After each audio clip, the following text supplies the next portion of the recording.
I'm on the observation deck of the Empire State Building to demonstrate how much material Waste Management recycles. As North America's largest residential recycler, last year alone, Waste Management recycled 12.9 million tons. How much is that? Let's do the math. Carry the 6. It's enough to fill this building more than 27 times. With experience like that, we're bound to have a program that can help your business recycle. Talk to Waste Management or visit thinkgreen.com. When you use the Premier Rewards Gold Card from American Express, the rewards points can keep on multiplying. Buy 3 with triple points on airfare. Buy 2 with double points on gas and groceries. And a single point for pretty much every other dollar you spend on the card. Then, start choosing from over 1 million rewards to redeem all those points. Apply today and the annual fee for the first year is on us. Call 1-800-AXP-GOLD or visit AXPGold.com. The annual fee for the card is $175. See terms, conditions, and restrictions at AXPGold.com.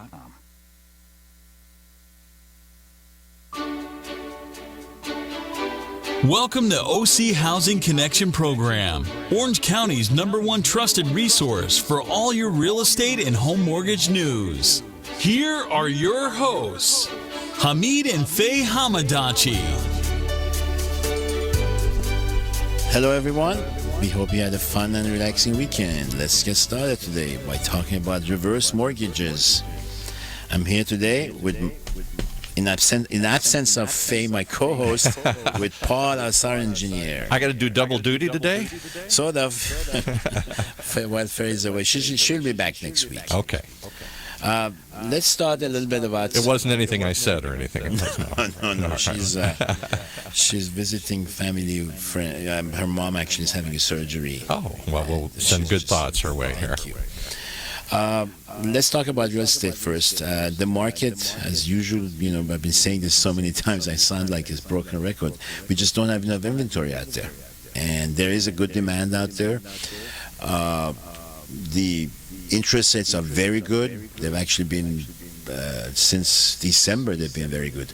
Even though the Federal Reserve increased the short-term interest rates, the long-term did not change and in fact got better. So it's a good time to buy a home. The problem is there isn't enough homes out there for the buyers. What if it's not one thing, it's another here? Well, that's what it seems like. Now, hopefully this summer we'll start getting more and more properties, coming online. Another issue, I guess, it's affordability too. We still have a problem with Orange County affordability. The average home the median price for homes are still $750,000, which is pretty steep for Orange County. Yeah. But it's there, and unfortunately, Southern California, specifically West LA and Orange County, are having this affordability problem.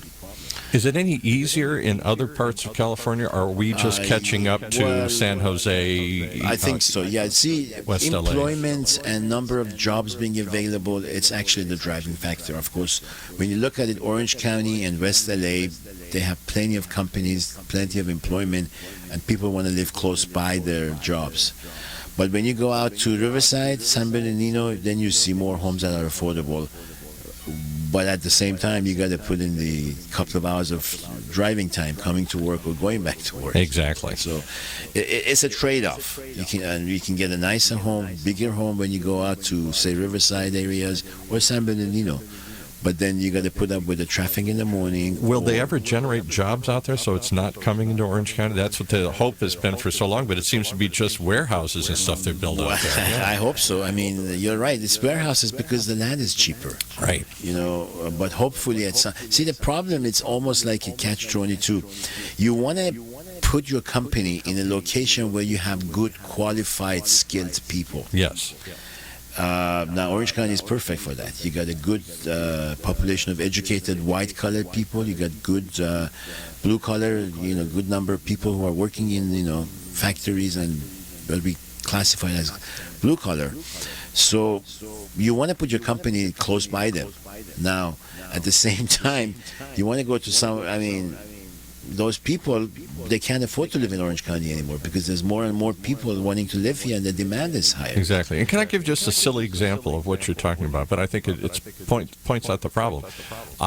Before I did all this, went through a phase where I built some bars, and we were trying to build real upscale bars and restaurants. a group of us. And we built one of Sounds like fun. It was. It was called Kelly McHugh's, and we built a couple of them out there.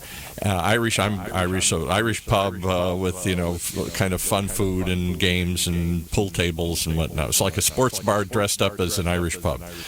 And we were at the time, this is 10, 15 years ago, we were trying to sell very upscale beers and very upscale product and just to make it a fun place, but it wasn't just a neighborhood hangout.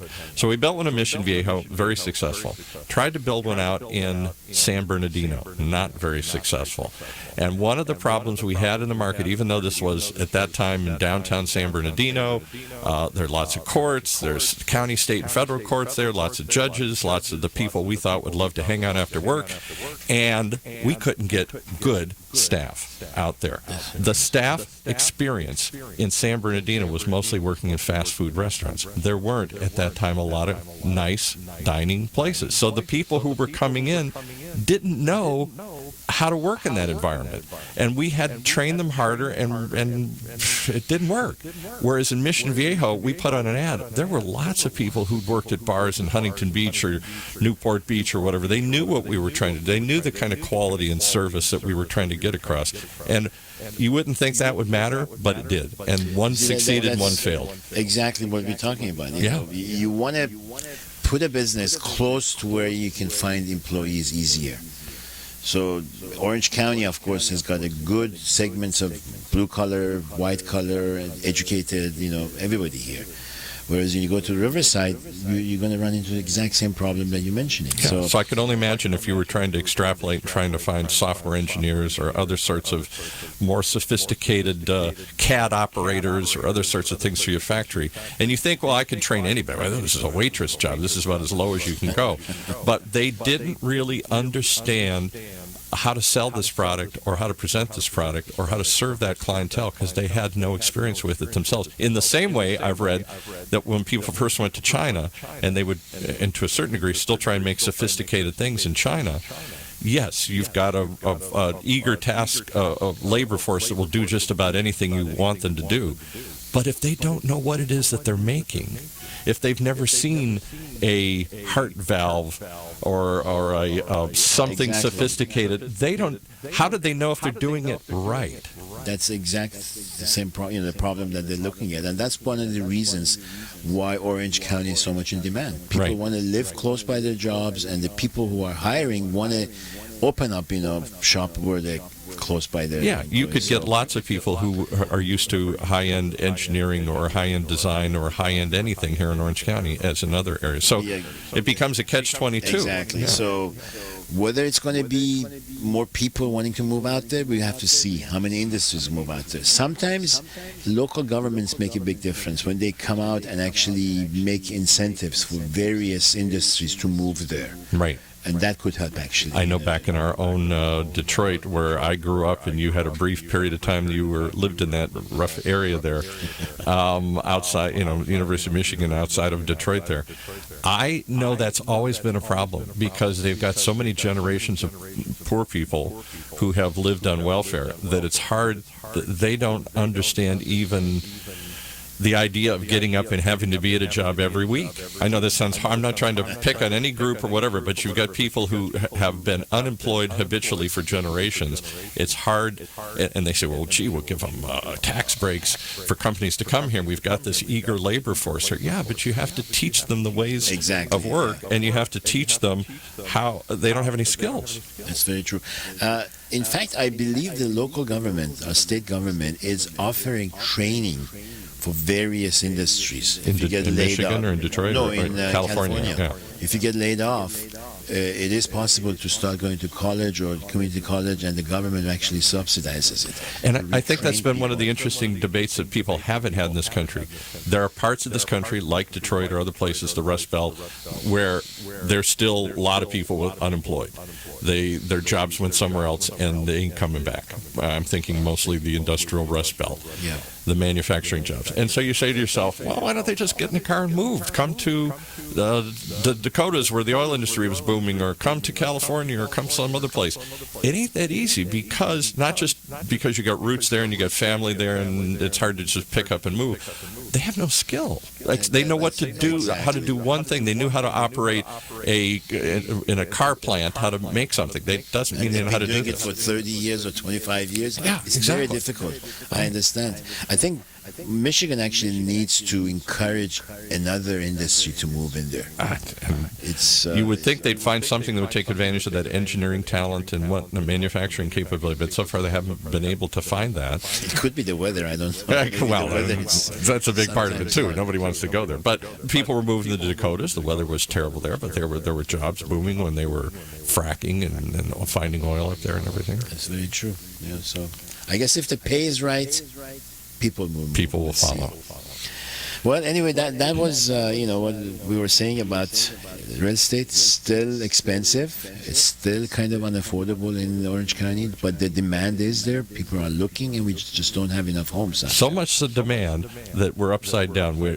If you want to sell a house, in a certain price, what's the biggest demand for the low end, the middle end, No, and the actually, high end? anywhere from 500,000, which I don't know if you can find a house now, in Orange County, up to 850 or so. It's the hottest. That's hot. See, once your loan goes above 417, which is conventional, Right. or the 625 for the FHA loans, it gets more tough to get another jumbo. It's not as easy as getting it. So Right. you really have to have a good credit score. You have to have a good down payment. Because you're dealing with individual investors Exactly. who You're are dealing with a bank which has set their own guidelines, and they've been very conservative since 2008. right. So that's where the difficulty comes. Once you go above those numbers, it's not as easy to get. It is easy. You can still get it. I'm not saying it's not available, but it's not as easy. But we're not back to the days. I remember when I sold my condo in about 2000. And we literally had, before it even hit the market, we did the preview, that caravan, and we had 3 or 4 offers. And it was like a $200,000 condo or something. It's still Yeah. not there unless it's a specific area and it's priced well. Part of the problem I've seen is many homeowners, because they know there's a demand out there, they list their homes about 20 to 30,000 above what it's actually worth, and it sits on the market. That's not a good thing to do. I remember the same thing you're saying, Paul. I remember I listed a home back in 2007, I think it was. Within the first day, I had 6 offers that were like 20,000, 30,000 above what I had listed. Yeah, right. And I had listed it the highest in that neighborhood, thinking, well, this is good. So, no, we're not there yet, and you don't want to be there. Right. That's not a good market from the buyer's perspective, from the agent who's handling the, I sale. remember when they would build the last of the new developments, because we were buying a house then out of that, and there was in Mission Viejo at that time a new development that was just going up, and so we're selling a house for a condo for 200, and I think we're buying a house for 350 or something like that, or whatever it was. And people were camping out. They were literally camping out and Yes. lottery to get the chance to win a. Yeah, I know. Where I'm living now in Turtle Rock, it's about 30 years old now. But I remember when it was actually being built, they had to have lottery. And Yeah. the first couple of hours, it wasn't more than 2 hours when the homes were sold, and there was nothing available anymore. Yeah, right. Amazing. So it used to be like that. I remember in 85, 86, it was like that. They were building homes in Irvine, and people had camped out and trying to get it. And you don't think that if some young couple somehow could scrape together and buy a $500,000 starter house in Orange County, or a condo for 400 or whatever, 4 or 5 or whatever their condos go for, they're not going to get burned. They're not going to buy that $500,000 condo, and in 10 years there's going to be another dip, and the condo's worth 300 or 400 again here. I know you don't have a crystal ball, but that. I don't think so. I mean, the economy always changes. Market always goes up and down. But you always have to live in a place. If you can, when you buy a home, it's very, very important to make sure you can afford it. Yes. You should never buy a home thinking, well, I'm going to struggle for the first couple of years, and hopefully in 2 years I can sell it, make money, or maybe I get a better job and can afford it. Right. Keep in mind, you have to live somewhere, whether you're renting or buying. So I would actually buy a home that I can afford. And what's an average payment today? What are the interest rates at 3 or 4%? So how much would you expect for a $400,000 house, or let's say About $2,000, including taxes and everything, for $400,000 loan amount. Yeah. you're talking about 2,000 plus or minus a few hundred, depending on the interest rates, including taxes, insurance, and everything. And I think a young couple can actually afford that. That's not 2,000 seems reasonable. Yeah. Now, the problem is $400,000 homes. What area of Orange County you're talking about? Right. In Irvine, you would probably end up with a very, very small one-bedroom. Well, I know they're building these little, like I was looking up in Santa Ana near the downtown district. They're kind of reviving. They're doing some condos that are about $450 or something in there. They're like small. They're one bedrooms or something. Well, one of the drawbacks, Paul, is school districts makes a big difference. Yes. Yes. I mean, Santa Ana, and you never think of that when you're 25 or something. Yeah. But it's important because when you want to sell your home, the people who are looking at your home maybe won't, that could be. And I give you a very good example. Irvine has a very good school district. One part of Irvine, which we call West Irvine, I guess, that's on west of Culver towards Tustin Ranch. The school district is actually Tustin Ranch School, Tustin School District. City of Irvine, but Tustin School District, right? And the homes are a little bit cheaper. Many people want to buy on the other side of Culver because then their kids can go to Irvine School District. Oh, and Irvine's just an outstanding school district. And in that school system, I think in Tustin, parts of it is actually close to Santa Ana, so you get a lot of different people there, and I guess some people don't want it, don't like that. When I bought our house we actually live. It's sort of a no man's land between Rancho Santa Margarita and Ladera, called Las Flores, and still unincorporated area. Yeah, right in there. And they were building. This was around 2000, and we were looking at a house, an older house in Lake Forest. And Lake Forest, you got more. It was more of everything. And I was tempted to go that way. And the agent said, well, we didn't have children at the time, and said, school districts just don't compare. The one in Rancho, they were building a brand new high school there, state-of-the-art high school right down the street. Our kid, we were looking to, that time, to adopt a daughter, and which we subsequently did. And I'm so glad we took the smaller house and went. Yes, I agree. And that has held up better. Even though it's a smaller house, it's done better in terms of appreciation because of the school district. I agree with you 100%. If you look at Orange County, specifically South Orange County, Irvine, the demographics are very similar, Paul. Yes. But Irvine per square foot is more expensive, mainly because the school system is so well known for being such a good district and so on. And the other thing that factored into it was safety. Safety and crime. Safety and crime. Our area is very low. Mission Viejo scores very high, and Irvine does. Exactly. Those tend to be some areas that people pay more to be in those areas. Exactly. That's what people are looking for. That's when why we talk about 450 in Santa Ana. Right. Some people don't want to go there, just mainly because of school district, right? And it's important to them. But now, is that going to change? I know we're going to lead into today's topic about millennials.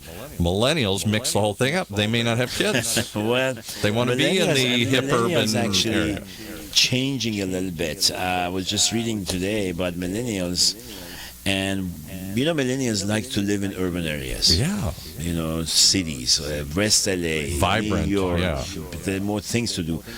But they're being pushed out to the suburbs now, mainly because they can't afford it anymore. And one of the other reasons is because gas prices are cheap. So they can actually afford to drive out there a little bit more, to buy homes out there. Right. But do they want to live out there? Some of them are saying, I'm not going to have kids, or I'm certainly going to delay family formation into my 30s. I'm going to get my jobs going, or get my student loans paid off. Yeah, but one of the reasons they want to move out there now is because we're getting more of what they were getting at urban areas in suburbs. The malls, the main street shopping areas where they can walk around and stuff like that. Certainly we've seen that in Orange County, the urbanization of Orange County. We now have places like Brea, Fullerton, even funky Santa Ana. There's some parts of that that's really hip and cool, and restaurants and clubs. And Irvine, the main street, Jamboree and Juan Carmen, those are the areas that's going to be like a main street. They're going to be building shops and commercials at the bottom. I didn't know that. Okay. And you can already see some of it started already. Certainly around the Spectrum, a little further south. Well, Spectrum is actually a very good example of that. You can see that a lot of young millennials actually living in Spectrum area mainly because of that. They can walk easily to shopping centers, movies, everything, restaurants. Exactly. So it is getting there, and in a way, I think the builders are changing or gearing more towards the customers now. But what happens when the millennials have kids? Don't they still want the picket fence in the backyard and the place for the dog and all that? They would probably sell those homes and buy another house, I think. I don't know. Or We'll are they see. going to change the way people live? For example, when you live in San Francisco, I don't care if you're millennial or you're 60-something, you live in an urbanized apartment kind Exactly. of Yes. atmosphere. Whether you own it or rent it, you don't have... You learn to live in that apartment kind of dwelling. You don't have a backyard. You don't have a place for the dog And you to take run. your kids to the closest park for playing and Right. stuff like that, yeah. And that just seems like that. I cringe at that. You know, when we wanted to have children, we of course had to have a backyard, and we had to be able to walk to school, and we had to have all these classy things. I agree with you, but it's sometimes it's facts of life. Depending on where you have to live because of your job, then you have to deal with those things. Look at New York. People are renting in New York, and I'm sure they have kids. Yeah. Oh, lots. And But down in they Manhattan probably and take their boroughs. kids to Central Park or some close park to their It's a home. different lifestyle, and I wonder, when I look ahead, if that's where we're headed in Orange County, or if we're going to still be a suburb. I guess we will be for a long time to come, because they're not just going to rip down tract homes Exactly. and rebuild We're things. going to be suburbs, I think, for the at least next 30 years or so. Right. But we'll see from there. But we're going to get depending- more urbanized than Exactly. we've ever been. You already see some of the homes being built are already apartment buildings, tall, 10 stories, 8-story buildings. And that's just telling you. These ones in Santa Ana, I was intrigued at, just because I know we talk about this kind of stuff in the show, and I've never seen this, which I've seen in other things, these work-live situations where they anticipate that you're going to be a freelancer, a self-employed person, and in the back of it, they did this in Ladera as well, they're doing it in Santa Ana, and so you could have your little business on the ground floor, Yes, and then the next two yes. floors are where you live. Exactly. I've seen it. They call them lofts, I think. Something, yeah. I've seen quite a few in Santa Ana. There's one track in Irvine they're building that, and there's one near the Jamboree and 405 that they built a few lofts like that. And it's actually very good for a young professional, let's say an architect, an accountant, an insurance agent, somebody who has their own business. They need an office downstairs, they live upstairs. It's easy. It helps justify so that 400,000 or Exactly. 500, So- whatever it is, part of that is you're not paying rent on some other office space. Right. Now, millennials are our largest segment of the market. 83 million of them, according to National Association Wow. of Realtors. And Well, so- they're the children of the baby boom, the biggest generation. Yeah. Exactly. I And, have a millennial daughter who's 24, almost I 25. have two of them, daughter and son. There you go. And both of them actually live in urban areas. My daughter lives in Chicago. My son lives in Washington, D.C. See? And do they have children? No, they're not even married. And I asked them, do you want to move to Orange County? That doesn't interest them. See? They want to live in the urban areas where, I guess, things are happening. So And why are they delaying family formation? If part of it is cost, I think. Part of it? It's expensive. Most millennials are paying their student debts. Yes. That's pretty steep for a lot of them. Yeah. Faye, if she was here, she could tell you, when she takes an application for many of these younger people, she sees huge student debts. Yeah. Attorneys, doctors, engineers. $100,000, Exactly. $200,000. Yeah. That's almost a house payment. So they have to. It used deal to with be. that. Used to be a whole house. Yeah, you could buy a whole house for that. And then the other thing is rents are high too. Right. I know my daughter, where she lives in Chicago, it's extremely high, but she likes it and it's very close to where she works. Same with my son. They both live in urban areas and the rents are very high. It's very difficult to save when you're paying such high rents. Yeah, but c'est la vie. They're young and they're just living for today. In They fact, don't. according to the National Association of Realtors, the main problem with people wanting to buy a home is down payment. It's not what the interest rates are, and so on. It's how much money do I have to put down. Really? So they're not savers. That's They're, a drawback. yeah. Trying to get. Because of high rent and because they're paying off student loans, not much left to put in the bank. And sometimes the parents are actually helping them too. So it's difficult for them to help, pay for the down payments, although a percentage actually get the money from mom and dad and put down. So here's the $64,000 question, then we'll go to break. Do they want the same thing, but they're just putting it off, or have their wants changed? We had somebody in from the building industry. I would say they want the same thing. If you look at the growth in our age, at different age we want different things. Yes. A freshman in college thinks different than a senior. Clearly. Same thing with millennials. At some stage they're actually thinking of forming a family, having kids, and once that happens, they're going to have the same problems that we do. And so place for them to play, place for them to be safe, what's the school look like, all those things that aren't crossing through their heads right now. So it may look different and it may start later, but no, they still want the same things we do. All right, well, we want to take a moment and take a break here. So when we come back, we'll talk about reverse mortgages. All right, for the other end of the spectrum. That's a fun thing to do, actually. Let's face it, not all company challenges are the same, which is why Strategic Market Intelligence can help identify the actionable information you need to be more competitive. Gain a better understanding of your brand, competition, best prospects, or new product opportunities to generate greater revenues in 2015. Call 949-357-9547 or visit www.strategicmarketintelligence.com. Are you ready to tap into the power of social media to promote your business? It's easy to get social with Turn Up the Volume, the award-winning social media marketing professionals who know how to get results. Drive web traffic, boost sales. Get social today. Visit www.turnupthevolume.com. That's turnupthevolume.com. We're back. Well, we're back talking about real estate. What I want to do is today, I want to talk about reverse mortgages. It's an interesting product, and it actually helps some of our seniors. You got to be 62 years old to do that. Basically, the way it works is Federal Housing Administration has come out with guidelines, and you can actually tap into the equity of your home. What happens is you actually get a loan for, say, 60% of your home, or a number from so you. And let's back up one step. Does the house have to be fully paid off? No.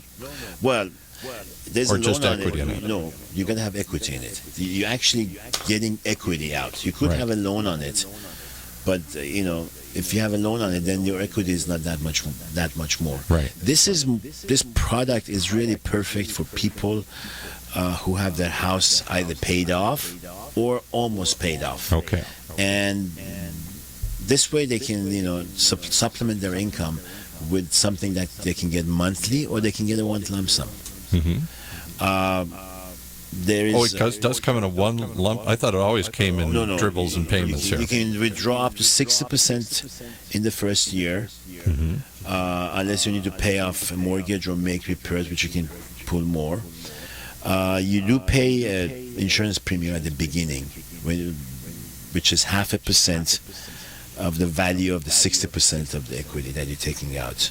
Okay. Or and that's insurance for who? For the lender? yes. Okay. Yes. So that it's the same as when you buy a home with less than 20%, you have a PMI. Right. It's the same type of insurance. Okay. Now you pay 2.5% if you take more than 60% of the equity out of the home. You got to be 62. The maximum payout or principal limit of which you qualify depends on your age. Now, the current interest rate and the appraised value of your home. Mm-hmm. Up to a maximum of $625,000. So that's the maximum you can I take. thought there was no limit. So if I had $1 million home, I can only take $600,000. 625, because this is an FHA product. This product is guaranteed by federal government, so we have to go by their limitations. And what are they guaranteeing? I mean, they're guaranteeing. Remember the insurance you're paying? Yeah. It's the same thing. Imagine you're getting a loan right now, FHA loan, the one that everybody thinks, it's for Right. people who can't afford it. Right, we But went through many that. people do it. If you get that loan, you have to get an MIP, mortgage insurance premium. Right. But that ensures that you're going to pay the loan. If you don't, Right. if you just skip and It's the that. same thing too. You're actually getting a loan. You're actually taking out up to $625,000 out of your home. It's a loan with no payment. It will be due when you pass away or when your spouse passes away, or after both of you are gone, your heirs sell the home. But what's the risk to the lender? The lender just has equity. The lender takes over, owns the home, and they're just No, they don't own the home. You own the home. They own the loan. And it's due once, like I said, you pass away or you sell the home. right. You have to pay them on. And the interest rates keeps accumulating. And when so I die, and my spouse is left, and she Right. wants to, or I just die and my heirs are left. I thought the assumption was they just hand them the house and say, "Here's the house." No. Now, what happens is, let's say, you passed away. Right. So I have let's pick Right. a number. I have a $500,000 house or something. If the heirs want to, they can keep the home and they can refinance the loan and pay the lender off. Okay. Or they can, they can pay the outstanding debt or 90% of the home appraised value, whichever is less. So now you can never owe more than what your home is worth. So if the home goes down, the lender Exactly. loses, right? The lender loses. Right. That's why I think that insurance is there to make sure. That's probably it, yeah. Why now, you must live in the home. You cannot. Yeah, get this can't be a money and rental rent house it. or something, right? When you sell the loan, you have to pay the loan off. When you die, your spouse can live in it until she passes or he passes away. Yeah, they can't take the house away from you, right? Exactly. Now if you leave the home more than 12 months because of some illness or something, then you also have to pay them back or something. If you go into nursing home or something. Exactly. There are ways of, creative ways that some financial planners have used this particular mortgage. Number one, you can actually draw on it on a monthly basis. It's like an annuity. Yeah. It supplements your social security or 'Cause your retirement. That's what baby boomers. I'm looking ahead and saying, how much is enough? We've all tried to plan and save money, but I didn't know I was going to live to be 100. And what's the cost of everything going to be in 20, 30, 40 years? I'm 60 now. So I don't know that my whatever I've saved today will make it 30 or 40 years. So this is another way to supplement the income. We're all trying to find supplemental income. Exactly.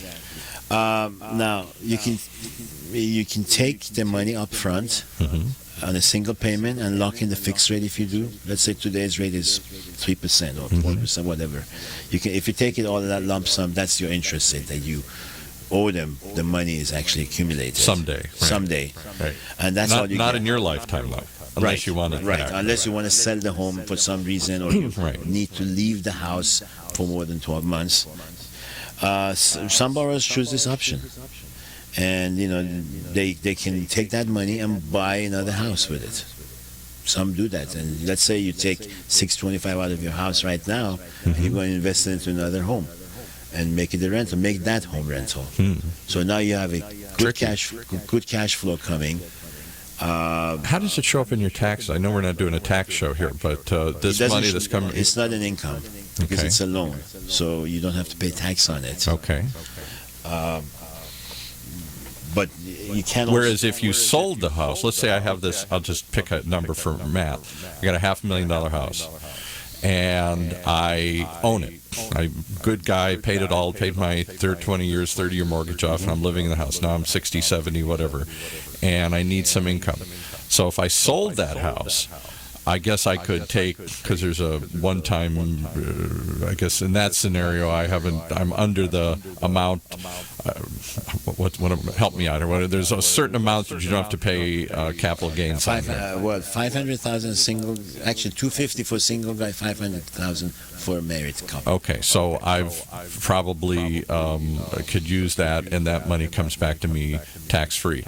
But if for some reason I bought it a long time, bought a $100,000 house, and it's now worth $700,000 or $800,000, I might want to take that as the reverse mortgage. Exactly. Yes. Because then you get a lump sum, and you don't have to worry about any payments. You can use that money to live off if you want, or Invest or whatever. Make investment, exactly. And it would come to me tax-free as opposed to... Tax-free, and then when you pass away or you decide to sell that house at some point, depends on the market. You can actually play the market. Let's say your house is worth $600,000, you take the equity out, but in 3 years the house is worth $900,000. Why not sell that home? You already bought another house with the money that you had taken out. So it is possible to be creative and make some money, make good investments. Although originally this was designed to supplement most retirees' income. Yes, that's right. why the minimum age is 62. You're house rich and cash poor. Many retirees, unfortunately, are in that situation. Right. And just like you say, selling the home, you have to pay capital gain. Now you got to go and rent somewhere or buy another house or what. This way, you actually live in your own house. You have nice cash flow coming to you. And in some cases, you can actually invest the money. It just means you're not passing that equity on to your kids, Well, because you're tapping into exactly. it now. Now Right. you're hoping that after 30 years, if you start at 62, average, living age is probably 85 now, 90. You have 30 years to live in there, and hopefully by that time that house is appreciated more, so that when your heirs come to sell the home, they can pay off the loan or refinance the loan. And keep so you're the not house. using it all up. Exactly. Yeah. Now there are some costs on doing this. When you go, just like a regular mortgage, you pay lender's origination fee, third party services like appraisal fee, closing cost. Do you have to do You have to do home inspections and stuff here? Does the bank want to know? No, you already own the home. But I'm saying whoever's loaning you that They do money. an appraisal. Yeah. They do an appraisal. A home inspection is done, Paul, so that you know what the conditions of the home is. Right. What's working, what's not working. You already know that. You live there. And the lender doesn't care if, your bathroom upstairs is not working or you have a leaky plumbing somewhere because you've lived with it for so long. Sometimes maybe you take that money that they give you and fix it. So inspection is not done, but appraisal is done, closing costs are done, origination fees, and you can actually pay all of these with the money that you get from the lender. So it's not going to be right out of... So how many points total do you think you're looking at here? Well, the federal administration says the lenders can charge origination fees equal or or to the greater of 2,500 or 2% of your home value up to the first 200,000. Okay. So they can't charge you more. Now, if it's more than 200,000, you pay 1% over that. Now, keep this in mind. And again, there's a limit of how much you can pull out. If you had a $10 million home, you can't pull 625, $625, right? And first of all, the cap is at 6,000, so you can't pay more than 6,000 for the cost of getting the loan. And it doesn't mean they have to charge you this. This is up to this point, so you can shop around actually. And these are backed by the FHA. FHA, well, the people who do the loan, they cannot charge you more than this. It's a rule, regulation that you have to follow. So it's not going to be, and this is done to protect you again, because they don't want you to go out there not knowing what you're doing, sign all this paperwork, and you actually lose your house.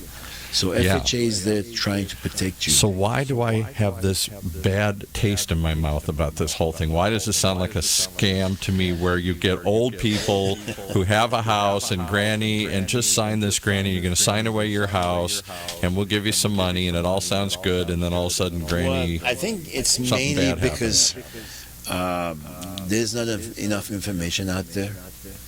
Many people sounds like a way to... I know you can't lose your house, but it sounds like... It just... I don't know. There's something about this just sounds like there's something there. There's something in it. Well, fortunately, because Federal Housing Administration is behind it, because they're setting the rules, the most that you're going to lose is pay that $6,000 cap up front for the cost. If you don't shop around and your lender is a, greedy lender that says, look, this is our, fees, and it adds up to 6,000. But there are the other rules, regulations are there to protect you. And there's absolutely no way that granny gets kicked out of her house, or I get kicked out of my house. You need to pay the taxes, property tax, and keep up the insurance. The lenders are very, very strict on that. So when you get the money from them, Whether you're getting it in a monthly payment or you're getting it a lump sum, make sure you have enough to cover the taxes and insurance. Could you set up like they do impound accounts? Could it be set up so they're going to give me a check for a couple thousand a month or whatever it I'm sure amounts if it's to? on a monthly basis, it could be set up, yes. Yeah. But if it's a lump sum, then no. Then it's up to you. It's up to you. But that's a very, very important factor, because they could actually start, asking for their money back, and I'm not sure if they can do foreclosure or not, but I'm sure they can. Well, it's the asset that's guaranteeing the loan, so yeah, yes. right. So that's the hot point with the lender, making sure you pay your property tax and your insurance Right. premiums. Other than that, they won't kick you out. You can live there as long as you live. Your spouse lives there And after how? you. So Granny dies. How long do the children, the heirs, have to settle this up? Does the note come due immediately the next day or 30 days? No, or? there's a time period. Yeah. Depending on your contract that you signed.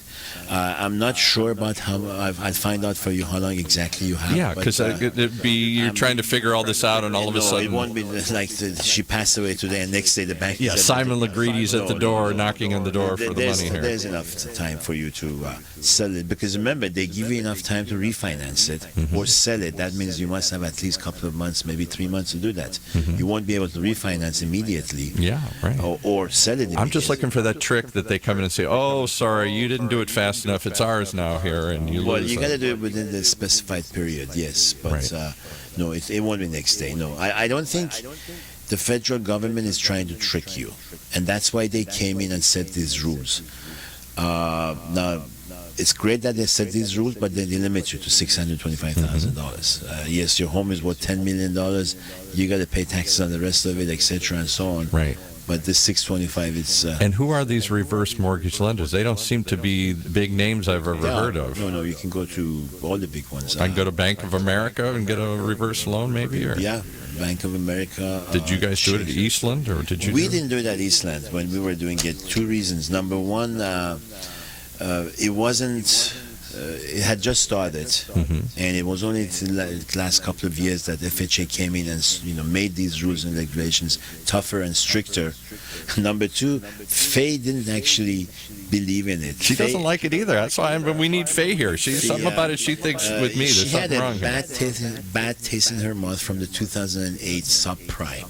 We never did subprime at Eastland, actually, or Outlay. But that was one of the reasons we survived the crash. I remember at one point in our campus, where where our offices, everybody, maybe 9 out of 10 building was mortgages. Everyone is gone except us. There you And go. That was one of the reasons we never did any subprime or any Alte. And Faye somehow thought that maybe this is the same thing, and she's worried that some scrupulous loan officer may take advantage of it. Now, that is always possible, Paul. But what I advise the consumer, the borrower, to go with an FHA guaranteed reverse mortgage. And yes, you can shop around. Are there ones that aren't FHA? Can I go I'm to sure there must. Shady Loan Incorporated and they'll do it without the FHA? I think they are. Yeah. I think they are. I haven't actually looked at them. I don't know many, but I would go with an FHA one because they have set rules, guidelines that the lenders must abide by. And from your point of view, it's simple. Make sure you pay your interest, your taxes, property tax, and make sure you pay your premiums. And the lender is happy. Well, two different ends of the spectrum. How do the millennials, we talked in the first half, how do the millennials going to get into the market? And what are they going to do with the aging baby boomers to get them out of the market here or get the equity out of their homes maybe? So we come at both ends. The millennials have something to look forward to. Once their home is appreciated enough, they can go and get a reverse. Now that loan the granny took out, she can't, I suppose it's taking money equity out though. You can do whatever you want to do with it. You're saying, but you could refinance it so that I'm going to pay that back, and that becomes the loan on that house. The rest of it's already paid off, and you inherited it from Granny. Yeah. Exactly. Let's say I get the house from my mom after she passes away, and there's a loan on it. I go and refinance that loan. it may be said, let's imagine it was 625, the maximum. I just go and get a new loan on that house. If the house is worth it, the house is worth, say, 1.5 now, 1.2. I just use it and refinance that house and use it to live in it or rent it as an So investment. maybe it's a creative way to pass, to tap into the equity to help Granny while she's alive and still not suck it all out so that there's something there for the That's why I grandchildren. think it's actually a good financial vehicle to help the retirees. We all assume now. Keep something in mind. The home prices may go down too when she passes away, and yes, you could. But remember, there's a limit on that. It's you basically pay off whatever the loan, whatever the sale price is. Yeah, you can't be upside down. Exactly. So That's the positive. worst case scenario. Basically, you sell the house and you're Yeah, the granny took all the money out and Exactly. took all $600,000 out. The house is only worth $500,000. No. Then in that case, the lender would lose, and you would only have to the pay insurance that you had paid at the Right. that would cover the lender. Right. Now, I think actually the chance of that happening is not. It's little because Depends on the markets. it Yeah. depends on the market, and it also depends on how long the granny lives. Right. Let's say she only lives 3 more years, and in the next 3 years the home prices go down. So yes, once the home is sold, there's nothing left in it. So I got to ask you the last question here before we leave here. In Europe, they do something even stranger. France, they do that. France. I was reading this somewhere, and you were talking about it coming in. That's actually like, to me, it looks like Russian roulette. Yeah. What happens is you agree to buy a home at a specified price from Right. somebody. And When they die. when they die. Yes. Now, while they're living there, you have to pay him rent for that home. So You're not living in it, but no, she lives or Oh, he lives in it. yeah. Let's say I buy your house Right. for $1 million okay, at today, whatever your age is. right. Now I'm 60 or 70. So I'm- the price is negotiated today based on the market condition and location of your home. We imagine I agree to pay you $1 million. For every month that you live in there, I'm supposed to pay you rent at the agreed price. Again, that depends on what location your house is, how much you would rent for now, and so on. Right. And as long as you live there, I'm paying you that rent every month. And I can't be kicked out. It's my You can't house. be kicked out. You can actually take the house back if I stop paying rent to you. So that's your protection. Now, let's say I pay first month's rent and you pass away. I just got a house for 1 month's rent. Or you could live to be 120 years old Yes. and I have to pay. They have that program in France. And And I read somewhere where some guy negotiated that he was going to buy somebody's house, and the person lived like 120 20 years. and he died before they did or I something. actually read that too. Yes, I think the best one was the guy actually paid 1 month rent, and the owner just passed away, so he got them home for 1 month's rent. And the worst was somebody lived to be 105 years old. And the poor guy never got possession of the house because he's I'm not waiting sure. for this He person was to probably die. old Yeah. by himself. So that program is out there. It's been in France for a while. That is more like speculation, I think, or Yeah. gambling. They do that Legal in Paris a lot. speculation, yeah. Paris is an extremely, extremely expensive place to live in, and I think they do that a lot. Rich people actually go and do that. How crazy is that? All right, so there are places even crazier than our housing markets here. Well, it looks. Well, it looks like that's it for today. Thank you for listening to us. Make sure you check our Facebook, Twitter, Instagram, and Snapchat, all under OCHC Radio. If you have any comments or concerns, please email us at ochcradio@gmail.com. And remember, Faye will be back next week with good news and the latest news on mortgages. Okay, so we'll look forward to that. She'll come back and tell us what we missed about reverse mortgages. She has a different opinion on it than everybody else has. But I agree. I think that's an interesting tool. Let's stick around for our last segment here. What do you got for us? Green Eileen, a tip of the week. Hey there, Green Eileen with your Green Tip of the Week. If you are looking for a simple solution to reduce your energy bill, what you need to do is start looking at your HVAC system. After all, it's your number one drain on your electricity bill, so if you keep it in tip-top shape, chances are it's not working hard, and chances are it uses a lot less energy consumption. The number one thing you can do, and it's super easy, is to replace the air filter.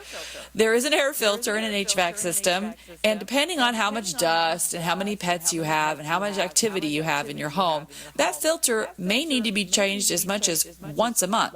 So when you go to your Home Depot or you go to Lowe's or Ace or True Value, check and see what size filter you have. Buy several of them so you can easily change it throughout the year, or even better, buy a reusable one, so all you have to do is hose it off and then put it back in again. And that would probably reduce your energy, well, not energy bill, but the energy consumption of the HVAC system between 5 and 15%. And of course, that is a direct relation to what your electricity bill is when you get it in the mail. So, and the other benefit of changing your air filter is that it produces better indoor quality. Indoor air quality is what I mean. And who wants to be breathing in the dust and things that little creatures leave behind? Not me. So, changing your air filter, making sure you have a healthy HVAC system is your green tip of the week from Green Eileen.